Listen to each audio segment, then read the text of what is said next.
Well, we're here at SEC Football Media Days in Dallas with a true legend of the sport, Heisman Trophy winner Danny Wuerffel. And Danny, thanks for joining us today. Yeah, absolutely great to be with you. Thanks. Danny, you've always been a guy who's had strong faith and believed in giving back, and that's a big reason why you're here this week, right?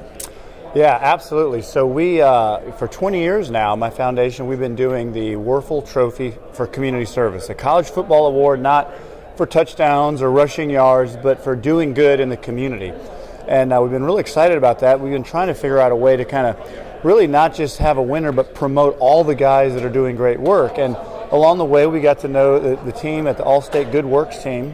Big fan of what they do. And so today is exciting for us because we're announcing a partnership where the Wuerffel Foundation, All-State, AFCA, are combining forces to promote both the Good Works team, which is like the All-American team for doing community service, and the All-State Wuerffel Trophy, which is like the Heisman for doing community service. And so it's a real exciting day. We're looking forward to shining a light more on what these young men are doing all around the country and really all around the world. I should have asked you this before we got started, but I cover LSU and Baton Rouge. I believe there's been some LSU guys involved with what you've done, right? Yeah. Our very first winner 20 years ago was Rudy Nicewanger from LSU. He's been an incredible ambassador for LSU and for the Wuerffel Trophy, and we'll be celebrating his 20th anniversary as a winner here this upcoming year, and he's been great. Awesome. So this time of year, as we're starting to count down to football, is this an exciting time for you? Yeah, it is. I mean, this is a great time. You know, you even just hear the energy and the enthusiasm and all the storylines, and of course now with Texas and Oklahoma joining the SEC, there's so much excitement to talk about. You know, Florida opens up with Miami, which is a huge, kind of unique, exciting first game for the Gators. So a lot of excitement around college football. Billy Napier, as a guy from Louisiana who actually went to UL Lafayette, he did things there that no one has done and maybe no one will ever do there. He's entering year 3, and we are in a Twitter society and a Fire the Coach society, but how do you feel about him going into this season? Yeah, I feel like he's done a great job. I think he's one of the best culture builders as a head coach I've ever been around. And the way and the things that they do, the intentionality is great. You know, acquiring talent is a big part of this world that we live in, and it's challenging now with the NIL. I think they've done a great job. The team is bigger, they're faster, they're deeper than we were last year.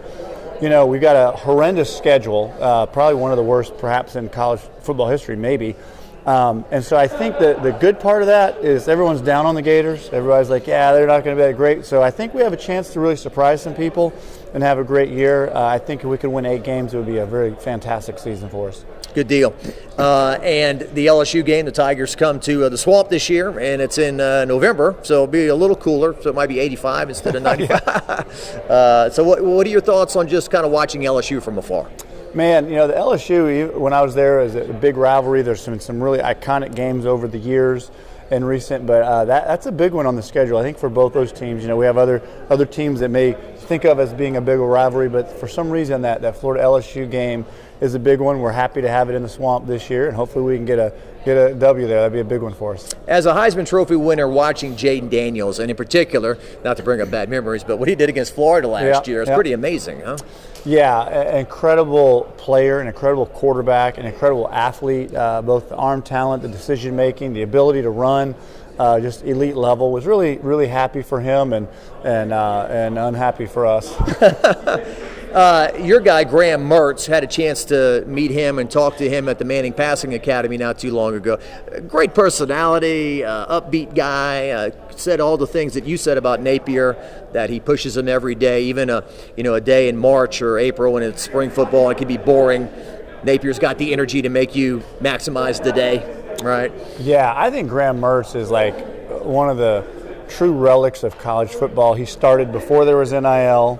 I think he's one of the true professionals where he's successful. He's part of the NIL stuff, but yet he still goes about his day in a real unique way. I think he loves his university, which is a cool thing to still see in this day and age. He's a phenomenal leader, a veteran. I'm just really grateful that he's there. And, of course, we've got a young potential superstar in DJ Lagway underneath that I think will benefit tremendously by coming up under Graham Mertz. A few more things with the great Danny Wuerffel here in Dallas. Okay, a trip down memory lane. All right, so Kevin Falk, LSU's all-time leading rusher, he's doing some work with us. And I remember in 1996, I think LSU started 4-0, 5-0. They were going to Florida. It's a big game, going to come through here in this big spot. 56-13, Florida over the LSU Tigers. What a nightmare that day. You could not miss throwing the football. Well, one person's nightmare is another person's, wonderful, wonderful dream. Man, everything came together really well for us that day. We were hitting everything, and it almost seems a little bit surreal to think to have that much success against that good of a team. Yeah. And you won the Heisman Trophy. Have you ever thought about if you played today, how NIL would affect you? I mean, you came from a very humble. Your parents, I'm sure, kept you humble. You were never really this talker, yapper. You were grounded. Do you think about if I was playing right now during NIL, how that would affect me? Hard to say. I mean, I think social media changes the world you live in. That makes things more complicated. Anytime you introduce money to young people, that's another interesting, challenging thing. Every now and then, I think about I maybe could have made more money in college than I would have made in my NFL career. So maybe I missed the era by that. But I'm just super grateful. My time at Florida was some of the best years of my life, and it shaped the trajectory of my life. It's given me the opportunity to have a platform to do things like the All-State Wuerffel Trophy and do things to make the world better. All right, let's end with this. Venues in college football. Obviously, you're going to be perhaps biased to the Swamp, but is the Swamp still the best venue in college football? Well, I'm obviously biased. I think that the proximity to the field is closer than most places, and it goes up really sharply, so it's like you're right on top of the field. I think that's unique. But there are some pretty amazing places to play, don't get me wrong, but what I'm about to say is, 50% arrogant and 50% true is, you put up 4 touchdowns really quick in some of those stadiums, and they don't seem as loud either.